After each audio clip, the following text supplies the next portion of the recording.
안녕하세요. 네, 홍성규의 진보TV 주간 뉴스 브리핑 세상을 보는 눈 7월 17일자 방송 시작하겠습니다. 7월 17일은 다 아시는 것처럼 제헌절이잖아요. 사실 뭐 대한민국의 헌법이 얼만큼 좋은 헌법이냐 이 문제를 떠나서 가장 문제가 되는 건 헌법에 있는 내용들도 법에 보장되어 있는 권리들도 제대로 현실에서 잘 지켜지지 않는다는 것이겠죠. 가장 대표적으로 노동 3권이라든지 국민의 기본권이라든지 이런 문제가 있을 것 같습니다. 대통령이 처음으로 검찰총장 출신, 법을 전공한 사람이 되었음에도 불구하고 그리고 당선되고 취임하고 나서 불과 몇 달 지나지 않았는데도 불구하고 오히려 이 대통령이 헌법 정신에 충실하게 국정을 운영할 것인가에 대해서는 점점 더 많은 이 걱정과 우려가 커지고 있는 것 같습니다. 아마 오늘 들려드리는 소식들에도 그런 얘기들이 좀 들어있을 것 같은데요. 그럼 본격적으로 시작해 보도록 하겠습니다. 첫 번째 소식은 노동 소식이에요. 제가 이 방송에서도 여러 번 말씀을 드렸는데 대우조선해양에서 지금 비정규직 노동자들이 정말 이 비정규직 노조의 부지회장님은 정말 이 좁은 곳에 자신의 몸을 넣고 용접을 해서 막고 이 비정규직 노동자들의 그 처우와 임금과 관련해서 제기를 좀 하고 있잖아요. 문제는요, 이 쭉 경과가 되고 있으면서 와 진짜 2022년도에 이 용어를 듣게 될 줄은 상상도 못했습니다. 구사대 아시죠? 회사를 지키는 뭐 이 무리들이라는 뜻이잖아요.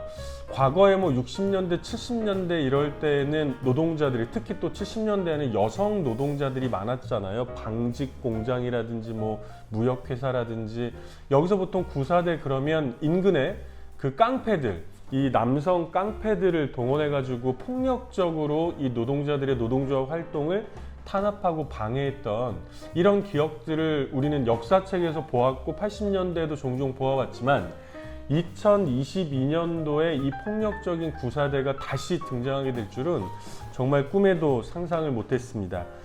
지난 11일 날 이 대우조선해양의 노동조합과 그리고 조선하청노동자 살리기 거제대책위원회에서 함께 기자회견을 열었어요. 거제시청에서 기자회견을 열어서 대우조선은 사조직을 동원한 파업, 파괴, 폭력 중단하고 하청 노동자 임금 인상 요구에 답하라라고 촉구를 했는데요. 이 노조에 따르면 이 현장 관리자들을 구사대로 동원을 해서 하청 노동자들에게 폭력 행위를 일삼고 있다고 합니다. 특히 지난 8일 날에는 민주노총 주도로 결의대회가 열렸었는데 이 똑같은 날 8일 날 바로 인근에서 이 사측의 구사대들의 집회가 있었고 끝난 직후에 엄청난 폭력 행위들이 있었다고 합니다. 구사대에 동원된 조직들을 보면 대우조선의 정규직 직장이나 반장으로 구성된 현장 직반장 책임자 연합회, 줄여서 현책연이라고 하는데요. 이런 조직도 있었고 대우조선 정규직의 현장 조직 5개 중에 하나인 민노협이라는 조직도 있었다고 하네요. 이들은 본인들의 집회를 마치고 제가 말씀드린 것처럼 8일 날에는 민주노총 결의대회도 있었다 그랬잖아요. 바로 인근에서 본인들의 집회를 마치고 나서 이 민주노총 결의대회 쪽으로 천막 농성장이라든지 이쪽으로 쳐들어온 거예요. 그래서 진입을 막는 경찰과도 격렬하게 충돌했을 뿐만이 아니라 게이트 근처에 있던 하청 노동자들의 농성장을 들이닥쳐서 부수고 물품을 트럭에 실어가지고 다른 데로 다 실어가고 이런 일이 있었다고 하네요. 노조에 따르면 하청 노동자들에게 욕을 하고 생수병을 정조준해서 던져가지고 결국 그것을 머리에 맞은 한 여성 노동자는 부상을 당하기도 했다고 합니다. 다짜고짜 노동자들에게 소화기를 쏘아댔고요. 천막 안에 있는 물건들, 농성 물품들을 쓰레기라고 하면서 트럭에 싣고 가져갔다고 하고 당연히 노조는 이들의 배후에 회사가 있을 것이라고 사실은 확신할 수밖에 없겠죠. 이전에도 제가 이제 그 단톡방 얘기 말씀드렸잖아요. 이 비정규직 노동자들이 투쟁을 시작하고 나서 익명 단톡방이 생겼는데요. 여기는 이제 회사의 직장이나 반장이나 이런 사람들 뿐만이 아니라 정규직 노동자들도 이렇게 다 들어올 수 있는 단톡방인데 여기에서 이 혐오 표현과 이 공격의 수위가 굉장히 높았다고 하고, 지금도 끝장 단식 농성을 하고 있는 비정규직 노동자들의 신상을 하나하나 거론하면서 굉장히 좀 폭력적인 어떤 언사들을 진행을 하고 있다고 합니다. 이게 정말 2022년 대한민국인지 모르겠습니다. 여기에 더해서 최근에 윤석열 정부도 공식적으로 입장을 냈죠. 대통령은 뭐 언제나 늘 하는 말인 것처럼 이 불법 행위를 엄단해야 된다라고 이야기를 하면서 장관들을 부추겼고, 이 관련된 장관들이 구체적으로 이 대우조선해양의 비정규직 노동자들의 투쟁에 대해서 진압의 계획을 세우고 있는 것으로 알려지고 있죠. 이 와중에 시민들은 거꾸로 이 연대기금을 모았어요. 아마 지난번에도 저도 홍보 잠깐 했던 것 같은데 1만 명이 1만 원씩 모아주십시오라는 호소를 했는데 훨씬 더 많이 모였대요. 그래서 1만 명이 1만 원씩 모았을 때에는 이 파업 중인 비정규직 하청 노동자들에게 1인당 50만 원 정도씩을 지급할 수 있었는데요. 한 3배 이상, 4배에 가깝게 모여가지고요. 지난 15일 날이 조선업계의 월급날이라고 하는데 1인당 180만 원 정도의 이 임금을, 월급을, 파업 임금을 전달할 수 있었다고 합니다. 함께 해주신 시민 여러분들께 정말 모두 감사드리겠습니다. 이런 힘들이 사실은 이 대한민국을 조금 더 이 노동자들의 권익이 향상이 되고 모든 시민들의 권리가 조금씩 향상될 수 있는데 큰 힘이 되지 않을까 싶습니다. 우리는 지금 아주 위대한, 그리고 우리의 미래를 위해서 정말 중요한 싸움을 하고 있는 중이죠. 두 번째 소식입니다. 두 번째 소식 정말 열받는 소식인데요. 정치면 소식으로 저는 분류를 했어요. 정부가 기업 대표이사 등에게 징역이나 벌금형 등을 과하는 기존의 경제 법률의 형벌 규정을 과징금이나 영업정지 등 행정제재로 완화하는 작업에 본격적으로 착수를 했다고. 이게 무슨 말이냐면요, 뭐 예를 들면 중대재해기업처벌법이라든지 뭐 공정거래법이라든지 이런 법들이 있고, 당연히 기업 총수들이나 이 사용자들도 법을 위반하면 똑같이 법에 따라서 처벌을 받아야 되잖아요. 그럼 뭐 징역을 가기도 하고 감옥에 갇히기도 하고 이러는데, 그런데 이 윤석열 정부가 들어서자마자 그 전부터 해가지고 경제 단체들이 집중적으로 로비를 한 거예요. 이 로비의 내용은 뭐냐면 기업인들에게 부과되는 형벌을 완화해달라, 낮춰달라, 감옥에 가는 대신 벌금을 내는 식으로 이렇게 해달라라고 했는데 이게 말이 된다고 생각하세요? 대한민국 법치주의 국가, 민주주의 국가라고 얘기하는데 이 기저에는 만인은 법 앞에서 평등하다 이런 게 있잖아요. 근데 아주 노골적으로 기업인들에게만 조금 더 이 법의 규정을 완화해달라, 이런 말도 안 되는 로비를 했는데 문제는 정부에서 이것을 받아들이고 있다는 거죠. 그래서 지난 13일 날 경제형벌 규정 개선 태스크포스 첫 회의가 열렸대요. 한동훈 장관이 있는 법무부가 주도를 하는 회의거든요. 그리고 이제 뭐 이 정부는 출범하자마자 새 정부의 경제 정책 방향을 발표하면서 뭐라고 했습니까? 경제 법령상 형벌이 기업 활동을 과도하게 제약하지 않도록 형벌 제재 전환, 형량 합리화 등을 추진하겠다라고 이미 밝히기도 했어요.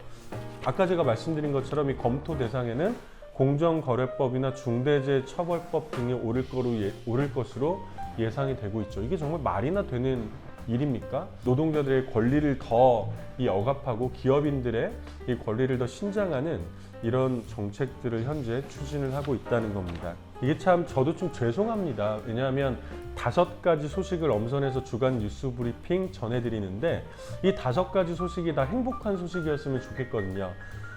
그런데 어쩌다 보니까 이 소식들의 대부분이 좀 열받는, 그쵸? 그래서 정말 이 방송을 보고 계신 분들께 죄송한 말씀, 다시 한번 사과의 말씀 드리고요. 문제는 뭐 우리가 조금 더 힘을 내서 이 소식들이 좋은 소식들로 가득 찰 수 있도록 그렇게 진행을 좀 해봐야 될 텐데 가능할지 모르겠습니다. 윤석열 정부 체제 하에서. 세 번째 소식도 정치면 소식 전해드리려고 하는데, 국민의힘 대표 직무대행 겸 원내대표인 권성동 의원의 망언이 정말 일파만파로 번지고 있죠.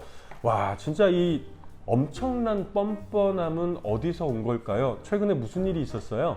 이 대통령실의 지인 아들을 채용했다는 이 문제 때문에 사실은 뭐 사과를 하고 거기에 맞는 처벌을 받아도 부족할 판에 오히려 당당하게 이야기를 했잖아요. 그 얘기 아마 다들 들어보셨을 텐데, 넣어주라고 압력을 가했더니 자리 없다고 그러다가 나중에 넣어주라고 압력을 가한 걸 다 어떻게 이렇게 뻔뻔하게 시인을 할 수가 있죠? 그래도 7급에 넣어줄 줄 알았더니 9급에 넣더라. 최저임금보다 조금 더 받는다. 서울에서 어떻게 사냐? 강릉 촌놈이. 기가 막히는 일이 아닐 수가 없습니다. 추천을 어떻게 했냐 그랬더니 걔가 방학 때도 대학 다닐 때도 우리 사무실에서 자원봉사를 했다. 그래서 군대를 제대했길래 대선이 시작돼서 대통령 그 선거 캠프가 있겠죠? 선발대로 넣었다. 이때 고생 많이 했다. 추운데 윤석열 후보 쫓아다니느라고. 와, 정말 기가 차죠. 그리고 이야기하면서 여기서 장제원, 이게 다 실세들이잖아요. 권성동, 장제원 의원하고도 논의를 했다는 사실들도 나왔습니다. 나중에 장제원한테 물어봤더니 대통령실에 안 넣었다 그래서 내가 좀 뭐라고 했다. 그러더니 또 자신의 이 말도 부족해서 자신의 페이스북에다가 더 당당하게 수개월 동안 밤낮으로 근무하며 대선 승리를 위해 노력한 청년이 정년 보장도 없는 별정직 9급 행정요원이 되었다. 라는 글을 쓰기도 했어요. 수많은 청년들이 이 9급 공무원이 되기 위해서 지금도 영혼을 갈아서 이 노량진이라든지 곳곳에서 열심히 준비를 하고 있잖아요. 그러더니 뭐 아시는 것처럼 인터넷상에서 벌써 이 패러디물이 본물처럼 터져나오고 있잖아요. 공무원 시험 합격은 땡땡땡 뭐 이런 들어보셨어요? 네, 저도 많이 들어봤는데 이걸 권성동으로 해서 공무원 시험 합격은 권성동 뭐 이런 식으로 이제 엄청나게 이 패러디물이 터져나오고 있습니다. 제가 볼 때 이 사태는 그냥 지나가기는 좀 어려울 것 같습니다. 이 권성동 원내대표의 망언이 사실은 이것뿐만이 아니라 최근에 뭐 연달아서 터지고 있는데요. 지난 14일 라디오 인터뷰에서 KBS와 MBC 모두 민주노총 산하의 언론노조가 좌지우지하는 방송 아니냐 이런 망언을 좀 냈죠. 그래서 기자들에게는 다시 이렇게 물어보죠. 당신 민주노총 소속 아니야? 이렇게 물어보기도 했고요. 와, 진짜 이 언론에 대한 식견이나 노동조합에 대한 입장이나 참 황당하기 짝이 없습니다. 아니 뭐 그래서 이제 기자들이 뼈를 찌르는 또 질문을 했어요. 그것 때문에 그럼 국민의힘은 국회에서 과방위, 이게 이제 방송을 담당하는 상임위원회잖아요. 여기 상임위원장을 맡으려고 하는 거냐? 그랬더니 여기에 대한 답변은 안 하고 당신은 어디 소속이야? 이런 식으로 이제 말을 했다는 거죠. 참 기가 막힌 일이 아닐 수 없습니다. 정말 이 노동조합을 어떻게 보고 있는지. 권성동도 검사 출신이잖아요. 법을 공부했단 말이에요. 헌법에 있는 이 노동 3권에 대한 이해가 있는지조차 정말 의심스럽기 짝이 없습니다. 네 번째 소식 전해드릴게요. 네 번째 소식도 사실은 이제 노동 소식일 수 있고 사회면으로 저는 분류를 했는데 한겨레에 나왔던 소식이에요. 지역 아동센터 13년, 해마다 입사 원서 쓰지만 변함없는 사랑이라는 제목인데요. 뭐 저는 제목도 살짝 마음에 들진 않네요. 꼭 여기에 변함없는 사랑 이렇게 넣었어야 했을까 싶어요. 말은 뭐냐면 이분은 지역 아동센터에서 13년째 일을 하고 있는데요. 처음에는 하루 7시간 계약직으로 사무나 행정 업무를 보조를 했대요. 아동센터에는 아시는 것처럼 뭐 센터장이나 사회복지사, 돌봄 교사처럼 상주 인력들도 있고요. 주 몇 회씩 방문해서 교과목 학습과 예체능 수업을 진행하는 아동복지 교사들이 있어요. 해마다 이제 11월이나 12월이 되면 이 공고가 뜨죠. 똑같은 일을 해도 1년 계약직이라니 좀 심하죠? 이분의 말씀이에요. 1년마다 흔적을 싹 지우니까요. 10년을 해도 아무것도 표시가 안 나잖아요. 무기계약직으로 전환된 지역도 있지만 서울은 지금도 1년 계약직이에요. 이분은 서울에서 일을 하고 계시는 분이에요. 이분은요, 주 5일 동안 국어와 수학을 가르치고 있어요. 사무실에서 8시간 일하는 직업이라고 치면 보통 우리가 하루에 이제 8시간 노동제 얘기를 하잖아요. 커피 마실 시간도 있고 틈틈이 좀 쉬는 시간도 있고 준비하는 시간도 있잖아요. 이 모든 것이 사실은 노동 시간에 포함되는 게 너무나 당연하죠. 그런데 아동복지교사는 그런 시간이 아예 없어요. 아마 이렇게 보시면 될 것 같아요. 5시간 내가 근무를 한다. 5시간이 내내 수업 시간이에요. 이분은 국어와 수학을 가르치잖아요. 뭐 예를 들면 국어 2시간, 수학 2시간, 다시 국어 1시간 이런 식으로 시간이 있으면 이것을 5시간을 준비하는 시간들도 있어야 되는데 그냥 수업하는 딱 5시간만 내가 일하는 시간으로 아마 이분은 1시간이나 2시간 먼저 출근을 하실 거고 1시간 정도 늦게 퇴근을 하실 거예요. 사실상 8시간을 일하게 되는 셈인데도 5시간 일하는 것으로 치고 이것도 1년마다 계약직으로 이어지고 있다는 거죠. 뭐 이런 말 하고 싶네요. 뭐가 급한데, 그렇죠? 뭐 여러 가지 정부가 지금 일들을 하고 있는데 이런 문제부터 개선을 해야 되지 않을까요? 이런 분들이 정규직으로 쭉 일을 하게 된다면 뭐 노동자들의 처지뿐만이 아니라 우리 아이들도 사실은 훨씬 더 좋은 교육을 받을 수 있는 거잖아요. 이런 분들이 우리 주변에는 직종들이 엄청나게 많이 있죠. 이 수많은 비정규직을 정규직화하자라고 하는 것이 사회적 합의라고 저는 생각을 하거든요. 이것이 사실은 노동시간에서 가장 중요한 일일 수 있어요. 그러나 윤석열 정부의 노동정책은 완전히 거꾸로 가고 있죠. 최근에 논의가 되는 게 뭐가 있어요? 주 40시간 노동제 그리고 12시간 추가 노동을 시킬 수 있는 이거 자체를 조금 더 유연화시켜 보겠다고 막 그 고용노동부에서 장관을 필두로 해서 지금 팀을 꾸려가지고 일들을 하고 있잖아요. 와, 정말 완전히 거꾸로 가고 있다고 볼 수 있겠죠. 오늘의 마지막 5번째 소식입니다. 국제면 소식인데요. 제목이 국민보호를 하기 위해서 전력공사, 우리로 치면 한전이에요. 전력공사를 국유화하는 프랑스. 그러나 윤석열 정부는 반대로 가고 있다. 이 얘기 잠깐 전해드릴게요. 지난 13일 날 외신에 따르면 프랑스 정부는 지난 7일 날 프랑스의 전력공사 재국유화를 추진한다고 밝혔대요. 그러니까 전력공사가 있는데 이것을 다시 국유화를 하겠다는 거예요. 정부가 보유하고 있는 지분을 기존의 84%, 이것만 하더라도 예를 들면 우리나라는 공기업과 관련해서도 정부는 51% 정도까지만 보유를 하려고 하고 나머지는 다 팔려고 하거든요. 50%가 넘으니까 뭐 우리가 할 수 있는 거 아니야 이렇게 얘기하고 있는데 이미 프랑스에서는 이 전력공사를 84%의 지분을 갖고 있었는데 완전히 100%, 그러니까 완전히 국유화가 되는 거죠. 이거를 추진하겠다고 밝혔어요. 이유는 뭐냐면 우크라이나 전쟁이나 이런 여파들이 있었잖아요. 그래서 에너지 주권을 보장하기 위한 취지라고 얘기를 했습니다. 프랑스의 총리가 뭐라고 얘기했냐면요. 유럽의 문 앞에서 벌어지는 우크라이나 사태는 평화라는 게 얼마나 취약한지 일깨워주고 있다. 치솟는 에너지 가격으로 고통받는 국민을 보호하겠다라고 하고 있고요. 유럽 공공 서비스 노조 연맹에서도 이 입장을 냈죠.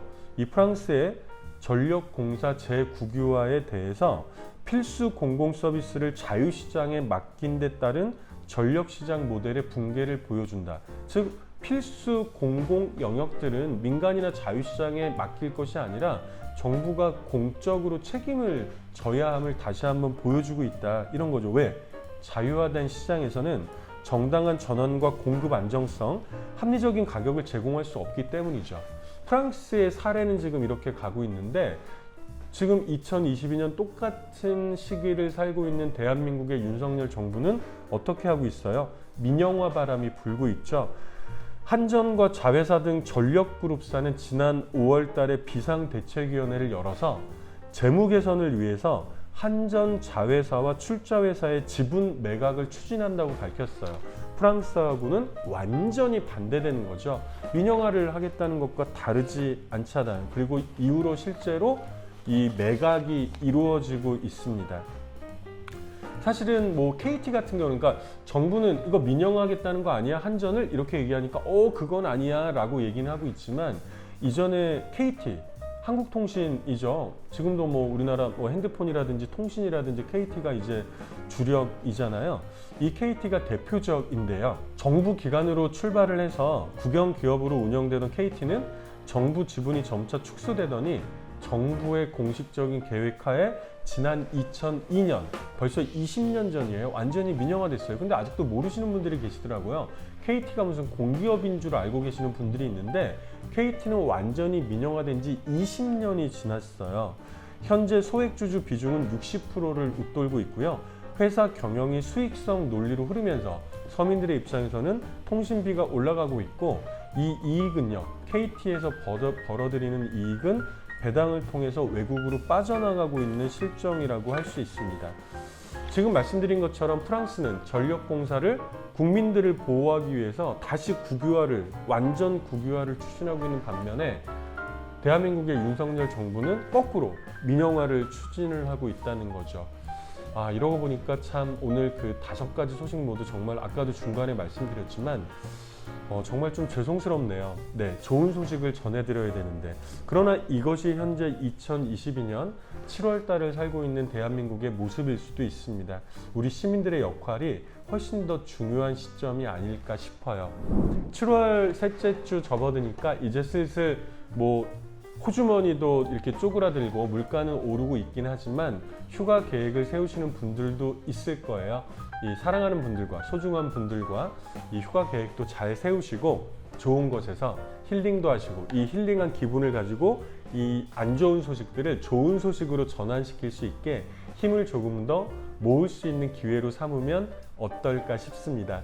오늘도 이렇게 5가지 소식으로 7월 17일자 홍성규의 진보TV 주간 뉴스 브리핑 세상을 보는 눈 전해드렸습니다. 들어주셔서 고맙습니다.